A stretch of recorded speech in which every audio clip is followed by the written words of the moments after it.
À laquelle vous nous recevez, bienvenue dans votre émission Défense citoyenne, un hebdomadaire qui vous parle de l'actualité concernant les forces de défense et de sécurité.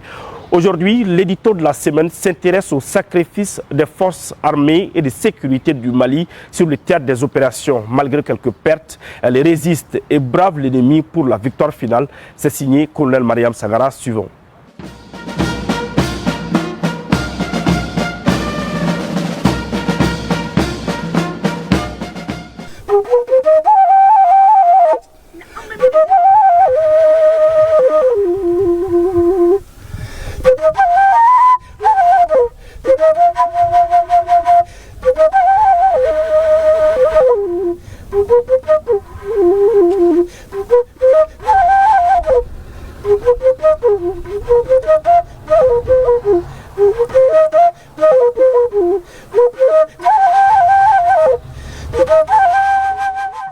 Les forces armées maliennes viennent de perdre 3 officiers supérieurs, très actifs. Ils ont déposé leur sabre pour le repos éternel. Il s'agit du colonel Oumar Traoré, des lieutenants-colonels Moussa Traoré et Fatim Aïdara, respectivement commandant d'école d'application des officiers, sous-directeur action sociale à la direction du service social et chef mécanicien des aéronefs à l'armée de l'air. Tous les 3 ont donné leur vie pour le rayonnement de l'armée malienne. À ces pertes s'ajoutent celles de ceux qui sont tombés sur le champ d'honneur en se battant farouchement contre les terroristes. J'allais dire contre les sans-repères fabriqués par l'Hexagone. Pour des raisons inconnues, ils versent le sang sacré de nos dignes fils. Cependant, la paix se fera au Sahel, au détriment de ceux qui ont fabriqué ces terroristes. Ceux qui s'attaquent aux populations vulnérables, aux intérêts de l'État, ne sont pas des nôtres, mais ils viennent d'ailleurs. Qu'ils sachent qu'ils ne sortiront pas vainqueurs.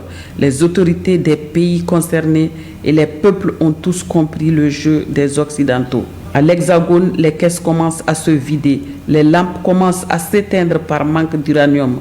Outre cela, les assiettes se vident, car plus d'exportation de la matière première. Alors, battons-nous pour notre liberté, notre indépendance et notre stabilité. J'en suis convaincu que le soleil brillera pour le Sahel qui a tant souffert sous le colonialisme.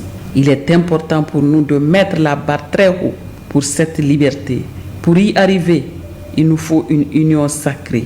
Vous rendre hommage, c'est rendre notre histoire complète. Repos éternel, frères d'armes.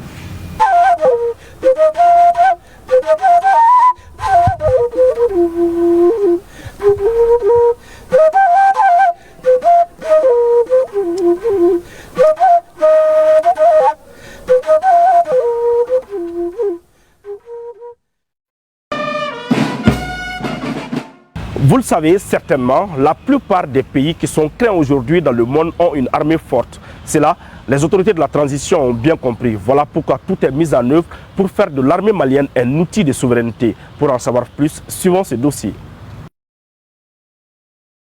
L'armée malienne aujourd'hui sur le terrain, ce sont des opérations aéroterrestres menées avec succès. Pendant que dans le ciel, l'armée de l'air qui vole désormais plus haut, plus loin et plus fort neutralise des ennemis grâce aux équipements de dernière génération comme des avions de chasse et des drones. Des hommes au sol ratissent le terrain. Les sanctuaires des terroristes sont détruits. Et ce ne sont pas les groupes armés qui ont osé s'attaquer au bateau Tombouctou, au camp de Bamba, de Ber, de Gao ou de Léré qui diront le contraire.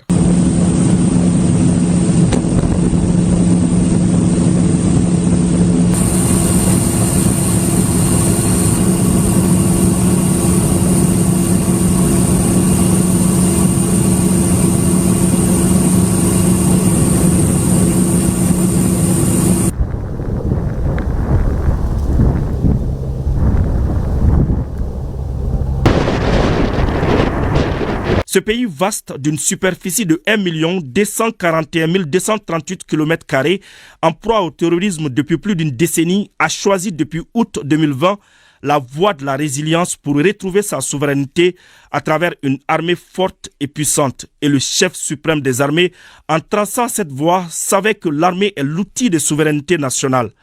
Ayant pris conscience que la survie même de notre État dépendait de la question sécuritaire.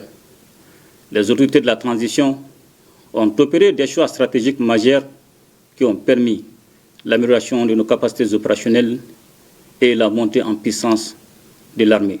Parmi ces choix stratégiques, l'accent a été mis sur 3 points essentiels que sont l'équipement des forces armées et de défense et de sécurité, la formation des hommes et la construction d'infrastructures.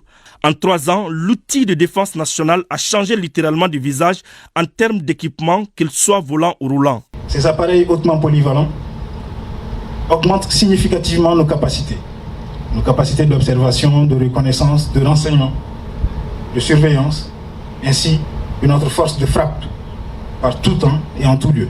Ces équipements sont composés de véhicules blindés à roues 4x4 de type VP11, tourelles fermées, équipées de mitrailleuses 12,7 mm, polyvalents, qui peuvent être à la fois utilisés par les unités d'infanterie ou de l'arme blindée de la cavalerie, selon la configuration adoptée. Véhicules blindés à roues 4x4 de type Guardian Extreme, véhicules 4x4 de type CSVP11, tout-terrain, dotés de mitrailleuses 12,7 mm, spécifiques pour les unités spécialisées, comme les forces spéciales. BRDM-2, BTR-60, BTR-70 modernisés, véhicules tactiques de combat, Kia et Toyota, camions logistiques, citernes à eau, citernes à carburant, camions d'allègement, ambulances médicalisées,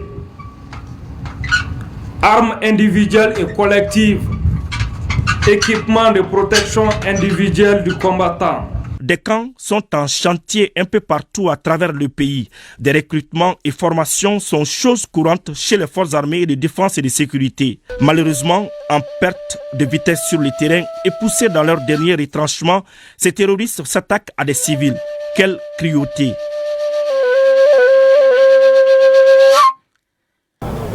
Nous traversons un moment difficile. Pour nous militaires, c'était déjà prévisible. Quand le Mali a décidé de prendre son destin en main et de contrôler l'ensemble du territoire national, ce n'est pas sans conséquence. Nous avons assisté à peu près les mêmes événements au départ de certaines forces du territoire malien et voilà que nous assistons encore aux mêmes événements. C'est dire aux Maliens que l'armée malienne a les moyens de maîtriser tout ça, de contrer les attaques. Dans la lutte contre le terrorisme, on ne peut pas dire qu'il ne va pas avoir d'attaque, mais c'est la réaction qui compte. Et pour nous, à chaque fois que les femmes sont attaquées et que les populations civiles sont agressées, une réponse est donnée. Aujourd'hui, plus que jamais, le peuple malien est fier de son armée. C'est là, les autorités de la transition le savent, d'où les efforts pour maintenir le cap de la montée en puissance des femmes afin de sauvegarder cette souveraineté retrouvée à travers une défense citoyenne. Car on le sait, sans une armée forte et puissante, difficile de parler de souveraineté dans un pays.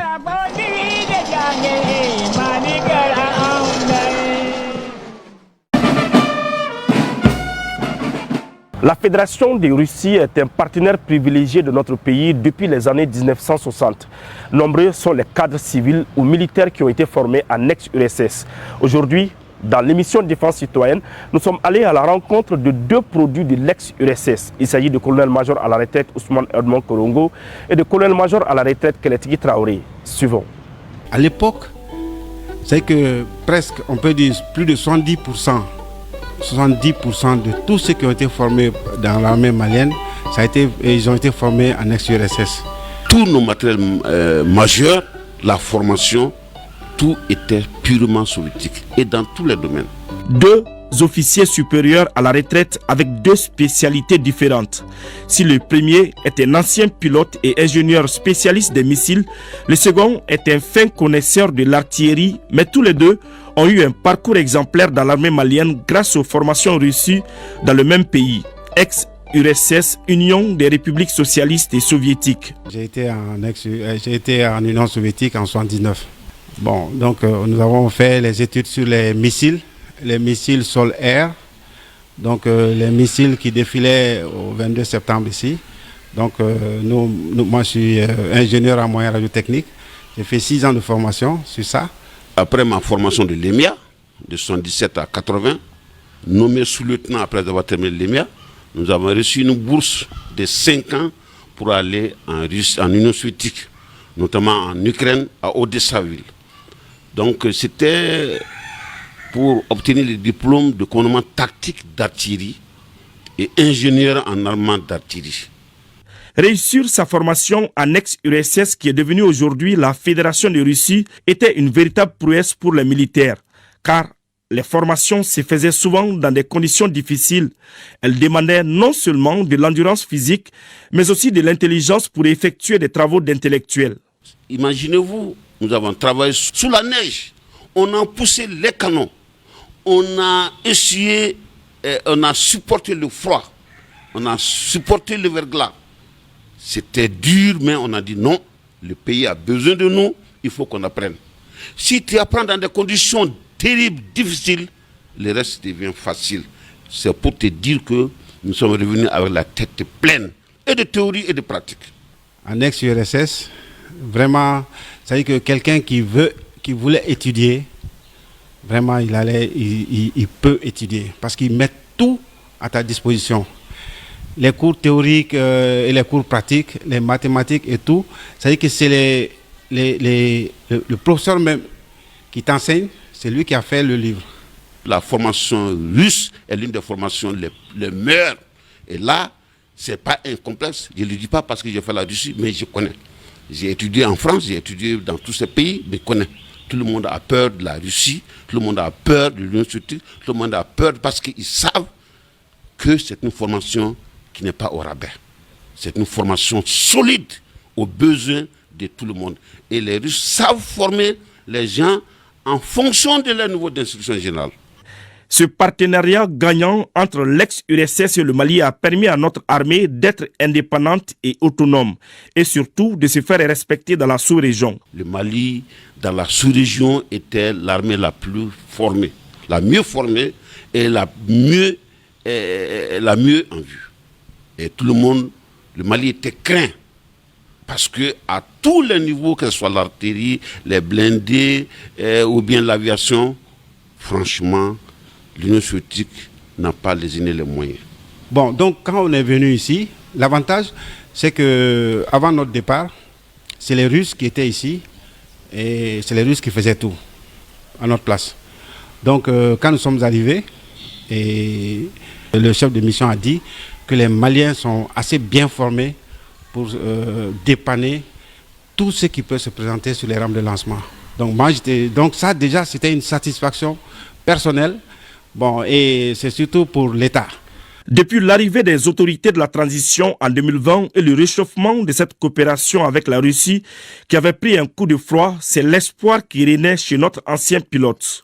J'étais attaché de défense du Mali à Moscou pendant 7 ans. Donc je sais ce que les Russes ont apporté à ce pays. La Russie n'a jamais cessé en fait d'aider le Mali. Nous, on ne pouvait pas penser que un jour, on pourrait voir les avions de chasse au-dessus de la ville de Bamako. Nos avions de chasse, vraiment, c'est formidable.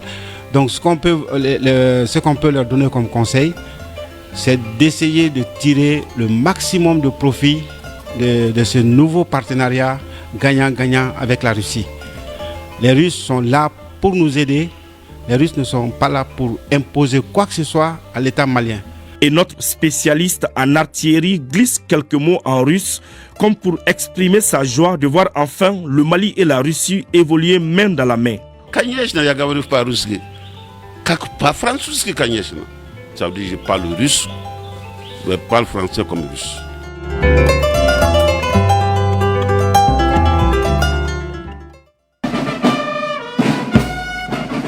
Dans l'entretien de la semaine, colonel-major à la retraite Brahima Aïdara nous parle de l'engagement de l'armée sur le terrain et lance un appel à la population civile. Suivons.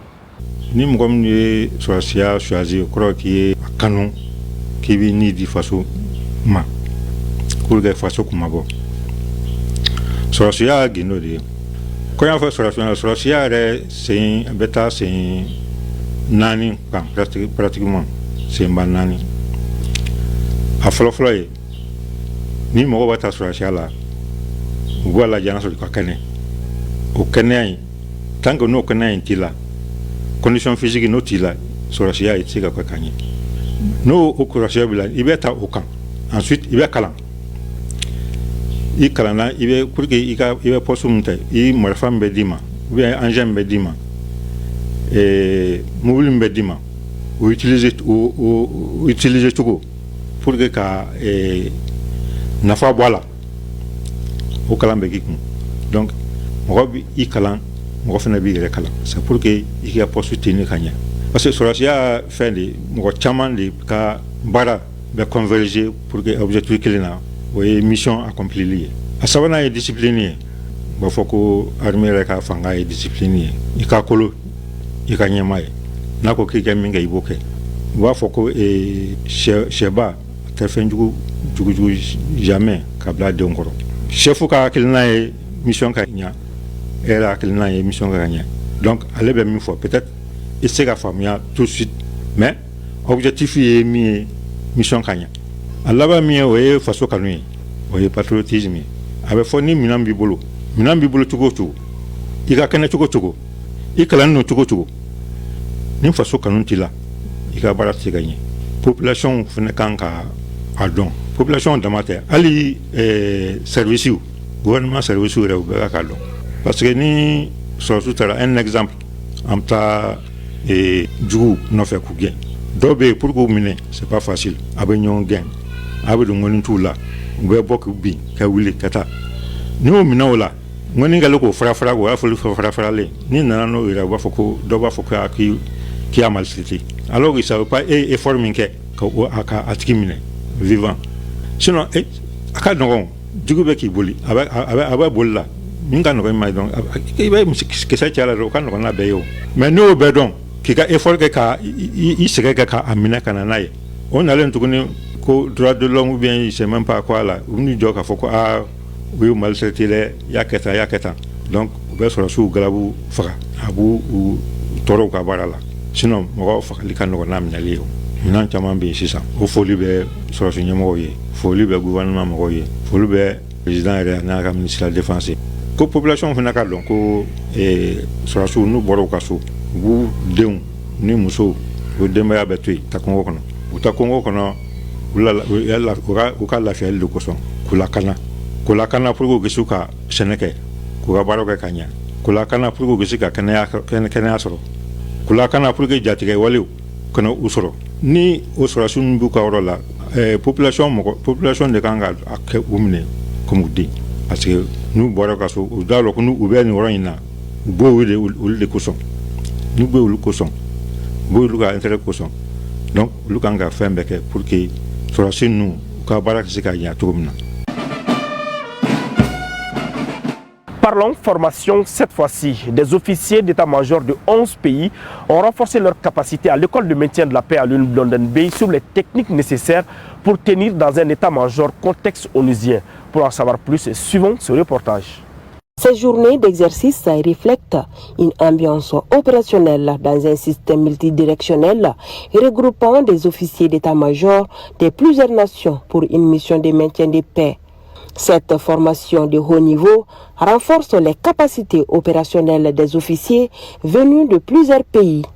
Ici, 11 pays africains se sont retrouvés à l'école de maintien de paix pour animer un temps réel d'opération servant à maîtriser tous les théâtres sous toutes ses formes pour construire la paix. Il s'agit du Mali, du Sénégal, du Bénin, de la Guinée-Conakry, du Burkina Faso, de la Centrafrique, de la République du Congo, de Madagascar, des îles du Comore, du Tchad et de la Gambie. Ces officiers doivent désormais pouvoir faire une planification réelle dans les temps et dans l'espace. Nous avons beaucoup appris. Ce cours nous a aidé à vraiment augmenter la capacité de nos connaissances à faire des missions. Et malgré même si on a des connaissances, ça a encore augmenté nos capacités de connaissances pour au moins servir dans le système des Nations Unies, soit dans nos armées, dans les armées africaines. Les modules qui ont été enseignés nous ont permis de pouvoir renforcer nos connaissances dans plusieurs domaines, notamment la connaissance des CO, des Nations Unies, notamment comment est-ce qu'organiser les Nations Unies, les droits de l'homme. Et tout cela nous permettront dans les jours à venir, pour ceux qui auront la chance de pouvoir servir dans ces genres de CO, de pouvoir s'en sortir plus facilement. Ces retrouvailles symbolisent la cohésion interarmée dans le but d'évaluer en coordination sur toutes les zones de crise pour protéger non seulement les populations et leurs biens, mais aussi pour stabiliser et instaurer la paix au plus profond des conflits. On demande à ce que vous sortiez ici avec des idées très claires sur des tâches qui vous sont confiées ou qui vous seront confiées, sur des procédures qui sont très claires pour vous, qui sont peut-être largement à parfaire, sur des attitudes qui sont irréprochables dans vos états-majors, que ce soit à l'international, en sous-régional ou même en national. Pour y arriver, plusieurs modules spécialisés au préalable sont élaborés et ensuite mis en pratique pendant des jours et de façon intense. Il s'agit entre autres du schéma stratégique du maintien de la paix de l'ONU, l'organisation et règlement de base du personnel de l'état-major de mission, les aspects juridiques des opérations de maintien de la paix de l'ONU, l'introduction à la gestion des crises et le système de l'ONU. Les participants se réjouissent de cette initiative. L'objectif, c'est pour renforcer leurs capacités, les enseigner les modules suivants comme le cadre juridique, les violences qui ont attrait au genre pendant les conflits, comment travailler avec les partenaires et connaître quelles sont les composantes essentielles qui viennent lors d'une mission de maintien de paix, savoir la composante police, civile et militaire. L'école de maintien de la paix à Loublendembe a pour vocation de préparer les officiers et cadres civils à accomplir des tâches dans le cadre d'une opération de maintien de la paix de façon qu'ils puissent contribuer efficacement à mettre en œuvre les aspects militaires et civilo-militaires des mandats de maintien de la paix des Nations Unies et de s'acquitter de leurs fonctions d'une manière efficace, professionnelle et intégrée. Page noire de cette émission, l'armée malienne a rendu hommage à 3 officiers valables. Il s'agit de feu colonel Oumar Traoré, de feu lieutenant-colonel Moussa Traoré et de feu Fanta Haïdara. Des obsèques qui ont eu lieu à présence de notre reporter caporal Jacques Diarra. Suivons. Le feu colonel Oumar Traoré, commandant d'école d'application des officiers à Kati, s'en est allé, laissant des camarades d'armes, amis et parents orphelins.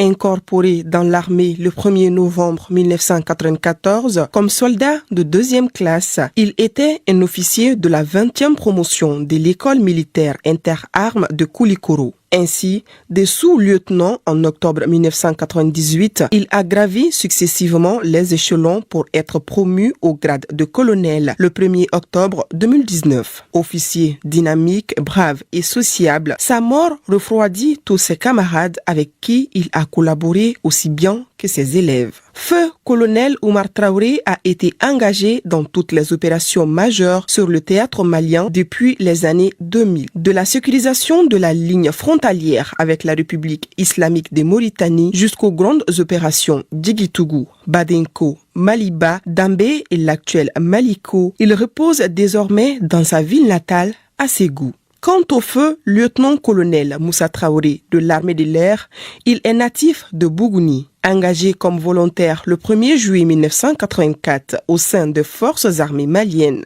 de la base aérienne 100 de Bamako, il fut détaché à Gao avant d'être réaffecté à la base aérienne 101 de Sénou. Élément très discipliné, travailleur et sérieux qui, par son dévouement et son ardeur au travail, s'est fait distinguer dans toutes les missions qui lui ont été confiées. Technicien supérieur en mécanique formé en Russie, ce spécialiste des aéronefs a fait la fierté de l'armée de l'air. Il compte à son actif plusieurs missions à l'extérieur du pays dans l'équipage Basler, les missions d'épandage dans le secteur de Nioro, Tombouctou et Sévaré dans le cadre de la lutte contre les criquets pèlerins et les oiseaux migratoires. Une mission onusienne en République démocratique du Congo avant sa participation aux opérations Djigitougou, Maliba, Badinko et Maliko. À quelques années de sa retraite, il s'en est allé sans crier gare. Le feu lieutenant-colonel Fanta Haïdara, né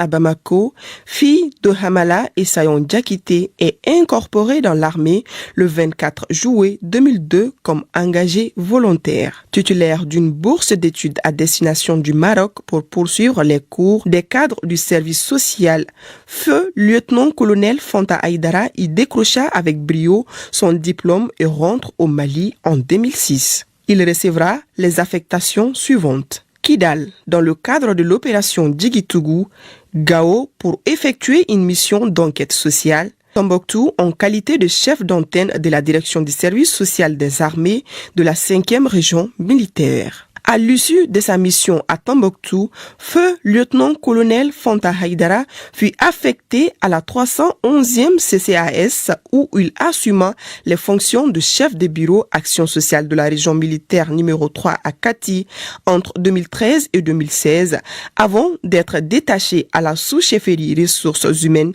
du PC et MAT en qualité de chef de division action sociale. Depuis le 24 mars 2022, feu lieutenant-colonel Fanta Haïdara occupait les fonctions de sous-directeur action sociale à la direction du service social des armées, son dernier poste. Fort de toutes ses connaissances acquises, il gravit les échelons jusqu'à lieutenant-colonel le 1er octobre 2020. Très jovial, au comportement très responsable, feu lieutenant-colonel Fanta Haïdara a toujours été une source d'inspiration pour ses frères d'armes et a tout le temps mérité la confiance de ses supérieurs. Il a été conduit à sa dernière demeure au cimetière de Kati Sanamfara, laissant derrière lui 3 orphelins et des parents inconsolables. La mort, cruelle aussi soit-elle, vient d'arracher 3 éléments clés des forces armées maliennes au moment où la nation avait plus que jamais besoin de leur savoir-faire dans les métiers des armes pour relever les défis sécuritaires auxquels est confronté notre pays depuis plus d'une décennie. Dormez en paix, vaillants officiers de l'armée malienne. Et la transition est toute trouvée pour introduire notre rubrique qui rend hommage à ceux qui ont donné leur vie pour la défense de la patrie, une réalisation du colonel Mariam Sangara et de l'adjudant-chef Adama Traoré. Suivons. Masaya, Masaya,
Voilà, c'est la fin de cette émission. Merci de l'avoir suivi. Un grand merci à toute l'équipe de production. Nous vous donnons rendez-vous la semaine prochaine pour un autre numéro, Inch'Allah.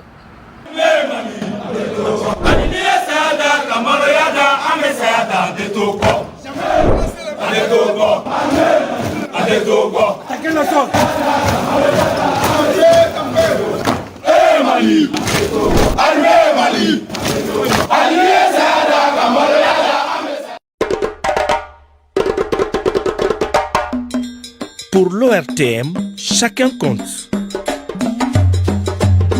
L'ORTM. ORTM. La passion du service public.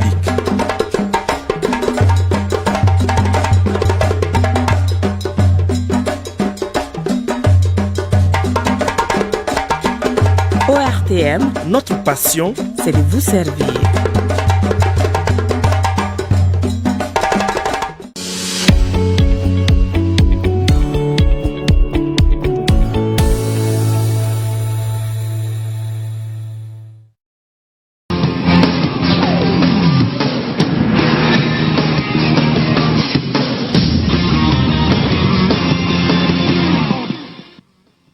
Merci de suivre l'ORTM, mesdames, messieurs, bonsoir. Bienvenue à votre émission Questions d'actualité. Et l'actualité, c'est la rentrée scolaire 2023-2024 ce lundi 2 octobre 2023 pour tous les ordres d'enseignement, excepté l'enseignement supérieur. Elle concerne plus de 4 360 000 élèves inscrits dans plus de 25 000 écoles publiques et privées. Retour en classe après 3 mois de vacances. Quelles sont les dispositions prises pour le bon déroulement de l'année scolaire 2023-2024, les grandes réformes pour l'éducation et les programmes pédagogiques? Comment améliorer notre système éducatif pour plus de performance? Nous en parlons avec les acteurs et partenaires de l'école. Il s'agit de M. Mamadou Keïta. Il est le directeur du Centre national des examens et concours de l'éducation. M. Keïta, bonsoir. Bonsoir, madame. De M. Mamadou Sissoko, enseignant-chercheur chargé de cours de philosophie à l'INGS, l'Institut national de la jeunesse et des sports. M. Sissoko, bonsoir. Bonsoir, madame. Bienvenue sur ce plateau. Merci. Et Madame Samake Fatoumata H. Traoré, elle est enseignante chargée de cours à la faculté des sciences administratives et politiques, expert en genre et gouvernance. Bonsoir Madame Samake. Bonsoir Sira. Bienvenue sur ce plateau. Merci. Une rentrée scolaire, ce sont des préparatifs, ce sont des dispositions sur le plan de la logistique, mobilisation des acteurs et partenaires, des programmes ficelés pour un ensemble. Monsieur Keïta, directeur du Centre national des concours et examens de l'éducation, est-ce qu'on peut dire que tout est fin prêt pour le démarrage effectif pour ce lundi 2 octobre 2023? Merci bien, madame, pour cette question. Effectivement, tout est fin prêt pour le démarrage effectif des cours ce 2 octobre.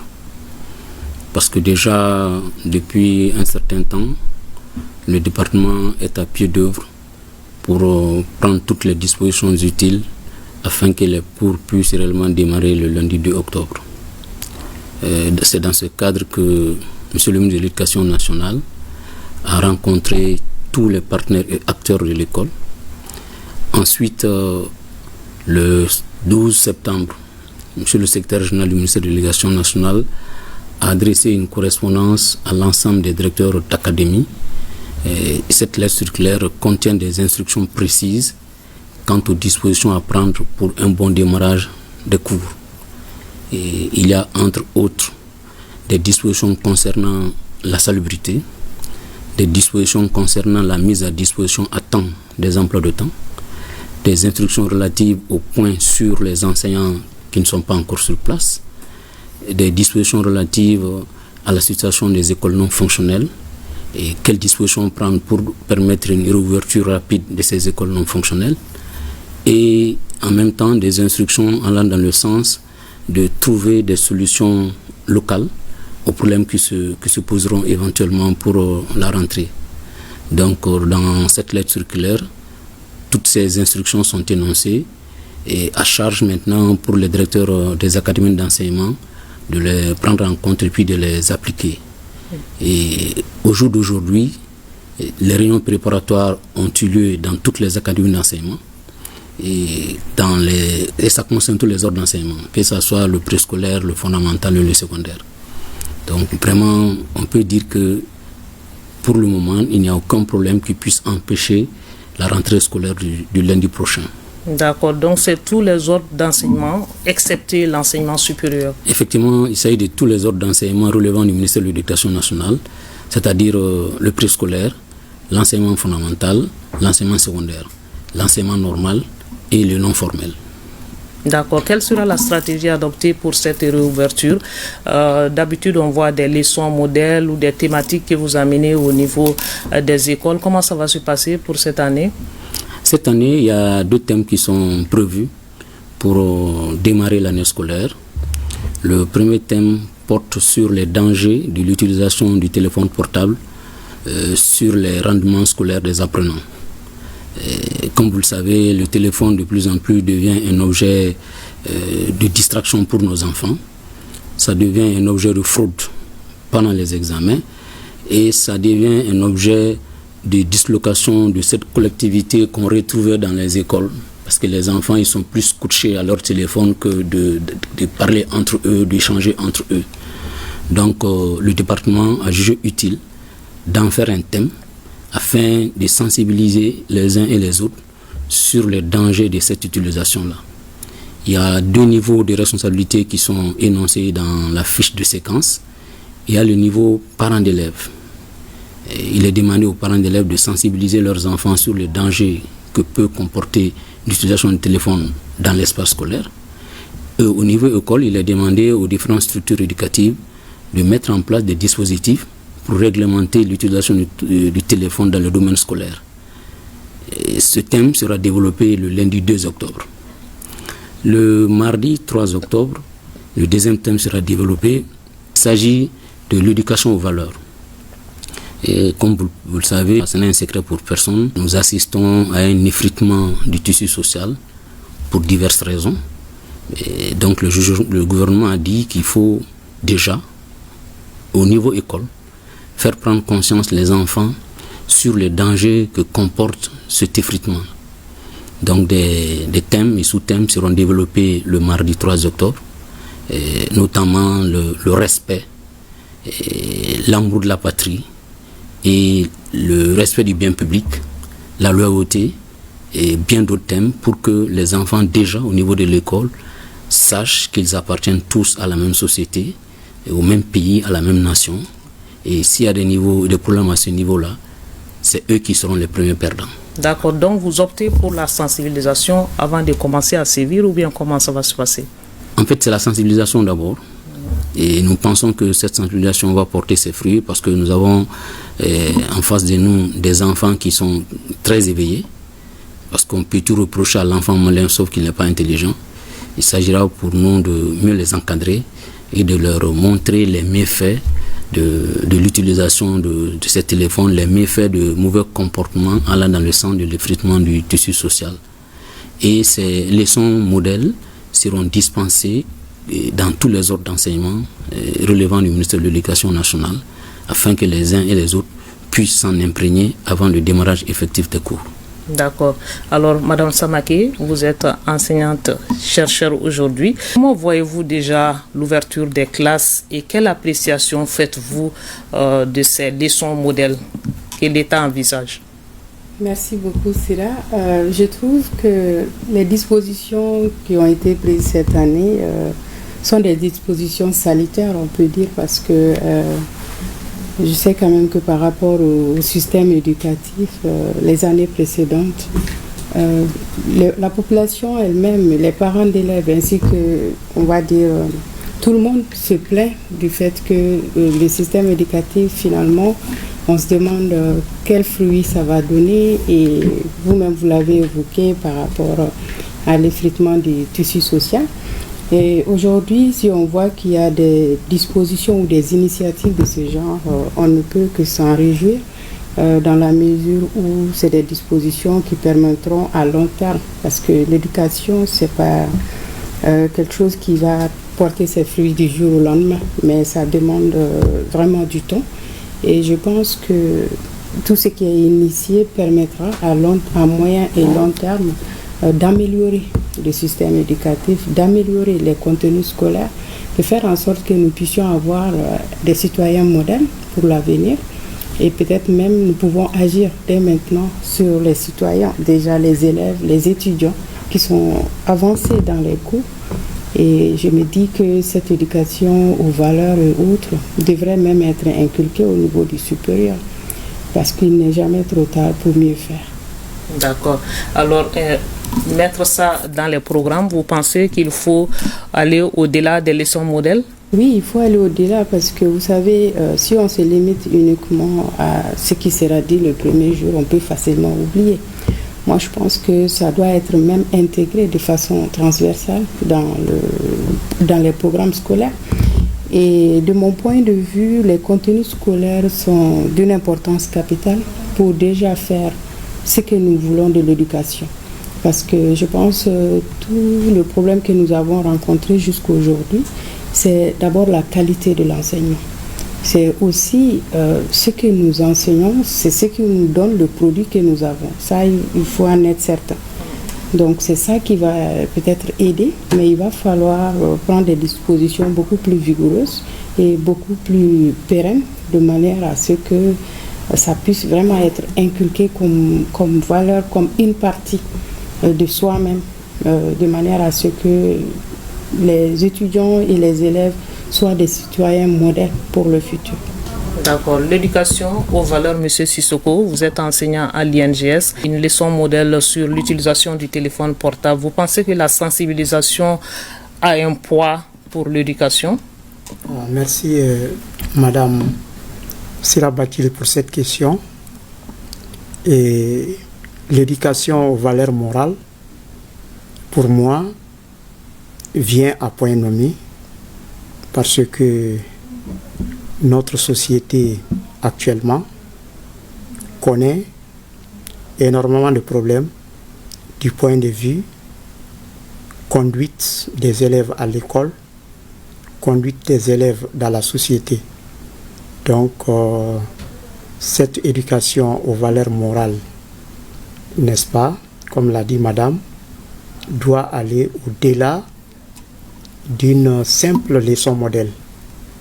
Pour moi, elle doit être intégrée dans les programmes au niveau de l'éducation civique et morale. Et cette éducation aux valeurs morales doit avoir une place prépondérante dans les programmes d'enseignement. Et la seconde leçon modèle portant sur l'usage des téléphones portables à l'école aussi est d'une importance capitale. Le téléphone aujourd'hui, pour les élèves, est utilisé comme un moyen de fraude et non comme un moyen d'acquisition des connaissances, des compétences. Donc cette éducation, n'est-ce pas, en rapport avec le téléphone portable, je crois que la sensibilisation est très importante. Elle permettra aux élèves, aux parents d'élèves, n'est-ce pas, de réduire considérablement les effets néfastes du téléphone portable sur l'éducation de nos enfants. D'accord. Alors, M. Keita, c'est vrai que ces deux thèmes sont d'une importance capitale. Est-ce que vous songez à ce que ça rentre dans les programmes pédagogiques comme l'éducation civique, par exemple? Déjà, ce que je peux dire, l'institutionnel, le programme au niveau du ministère de l'Éducation nationale, c'est-à-dire la Direction nationale de la pédagogie, est en train de travailler sur cette thématique d'éducation aux valeurs. Déjà, beaucoup d'ateliers, beaucoup de rencontres ont eu lieu, mais vous savez, il n'est pas très aisé de changer directement et rapidement le contenu des programmes. Nous partons d'abord sur la base de ces leçons modèles et à l'aune de ce qu'on aura vu comme résultat d'ici la fin de l'année scolaire, certainement qu'une décision sera prise dans ce sens-là afin de les intégrer dans les programmes scolaires, surtout l'éducation aux valeurs. La leçon modèle a quel poids pédagogique dans l'enseignement? En fait, vous savez, généralement, quand les enfants, ils nous reviennent des vacances et ils étaient laissés à eux-mêmes. La leçon modèle a pour objet c'est une sorte d'entraînement, de les permettre de prendre le pouls de l'année scolaire. Ensuite, vu ce qu'on va appeler, vu la pertinence du thème, il y a certaines choses qui vont rester, qui vont faire en sorte que l'année scolaire va se dérouler normalement en essayant d'oublier certaines pratiques. Si je prends l'exemple de l'utilisation du téléphone portable, qui nous renvoie souvent à des images obscènes et puis violentes, nous pensons qu'en sensibilisant les enfants dès le premier jour de la rentrée scolaire, ce sera l'occasion pour certains d'entre eux de comprendre que ce n'est pas bon pour eux et certainement qu'ils vont pouvoir s'en débarrasser, ne serait-ce que pendant le moment du cours. D'accord. Et qu'est-ce qui est mis en œuvre pour que tous les élèves puissent aller à l'école et dans les conditions optimales, sachant que certaines écoles sont fermées, vous l'avez dit, dans le contexte de la situation sécuritaire?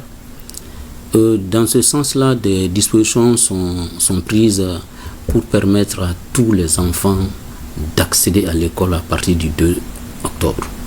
Et nous avons, je l'ai dit, il est demandé au directeur des académies d'enseignement, en relation avec les communautés, de voir dans quelle mesure on peut rouvrir certaines écoles qui sont fermées. Ça, c'est un premier aspect. Il y a un second aspect. Il est envisagé aussi le déplacement de certains élèves des zones d'insécurité vers les zones sécurisées afin qu'ils soient pris en charge en attendant que la paix et le calme reviennent dans leur zone d'origine. Et ça aussi, ça s'est fait en collaboration avec les communautés et certains partenaires qui accompagnent le ministère de l'Éducation dans ce processus-là. D'accord. Alors, Madame Samake, l'avenir des enfants repose sur vos épaules aujourd'hui. Même si vous êtes de l'enseignement supérieur, la réussite de l'année scolaire se passe dès maintenant. Vous la voyez dans quel acte concret? Merci beaucoup, Sira. Je pense que la réussite de l'année scolaire dépend en grande partie du niveau de préparation de l'année scolaire. Et on a parlé des dispositions qui sont prises, mais je pense qu'il y a d'autres dispositions beaucoup plus, on va dire, qui ont beaucoup plus d'impact sur la